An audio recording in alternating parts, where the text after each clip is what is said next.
Hi friends, welcome to Kavi Tamil channel.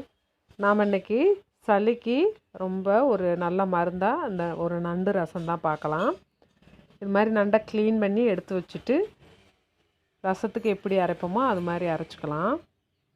பாருங்கள், நண்டை clean பண்ணி நல்லா தட்டி அம்மியில் வச்சு அப்புறம் எல்லாம் அந்த இது எல்லாத்தையுமே க்ளீன் பண்ணியாச்சு, மேலே இருக்க ஓடு எல்லாத்தையுமே. இப்போ இதை க்ளீன் பண்ணி எடுத்துகிட்டு இது மாதிரி நண்டு அளவு சாறு நம்மளுக்கு இவ்வளோ சாறு கிடச்சிருக்கு. இதை வச்சு தான் நம்ம ஒரு நண்டு ரசம் ரெடி பண்ணலாம். இப்போ வாங்க, இப்போ இது கூட இதை எடுத்து வச்சுட்டு கொஞ்சம் புளியும் தக்காளி பழமும் சீரகம் மிளகு வெள்ளைப்பூடு எல்லாத்தையுமே அரைச்சி இது மாதிரி நான் எடுத்துக்கிட்டேன்.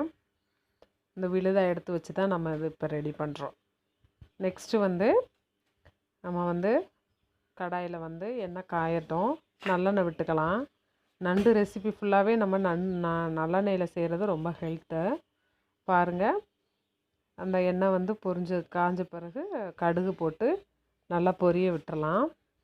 நல்லா பொரிஞ்சு வரட்டும். இந்த டைமில் நம்ம அரைச்சி வச்சுருக்க சீரகம் மிளகு வெள்ளைப்பூடு வத்தல் பெருங்காயம் எல்லாத்தையும் ஒன்றா கொட்டி தாளிச்சிருவோம். தாளித்து நல்லா அந்த வதங்கி வரும்போதே கொஞ்சம் மஞ்சள்தூள் சேர்த்துக்கலாம். சேர்த்துட்டு பாருங்கள், நல்லா லேகிய மாதிரி வரும். இது நல்லா வதக்கிடணும், பச்சை ஸ்மெல்லு போகிற வரைக்கும் நல்லா வதக்கிடணும். பாருங்கள், நல்லா மருந்து மாதிரி வருது. நெக்ஸ்ட்டு நமக்கு அரைச்சி வச்சுருக்க புளி தண்ணி, புளியும் தக்காளியும் அளவாக புளி சேர்த்துக்குவோம். இதை சேர்த்து அதோட ஊற்றிடுவோம். நல்லா ஊற்றிட்டு கிண்டி விடுவோம். இது எல்லாமே ஒன்றா கலந்துக்கட்டும், நல்லா மிக்ஸ் ஆகட்டும். இந்த டைமில் புளிப்பு எல்லாமே பார்த்துக்கலாம், காரம் புளிப்பு எல்லாத்தையும் சேர்த்து பார்த்துக்கலாம். பார்த்துட்டு நெக்ஸ்ட்டு நல்லா கொதி வரட்டும்.